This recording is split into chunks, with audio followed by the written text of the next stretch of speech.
আমার সিগারেটের প্যাকেটটা কোথায় গেল?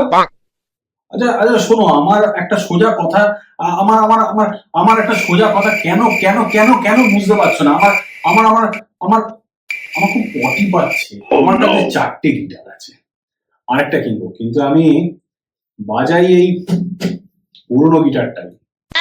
কোথায় ঘুরতে যাওয়া যায় বলতো? দা কাশিয়া। একটা রবীন্দ্রসঙ্গীত ধরো। ওকে ওকে ওকে। কালো সাহেবের মেয়ে স্কুল পাঠিয়ে। এটা রবীন্দ্রসঙ্গীত নাকি? রবীন্দ্রসঙ্গীত না হতে পারে, কিন্তু আমি রবীন্দ্রনাথকে ভেবেই গাইছি। রবীন্দ্রনাথ আমার মধ্যে আছে, রবীন্দ্রনাথ তোমার মধ্যে আছে,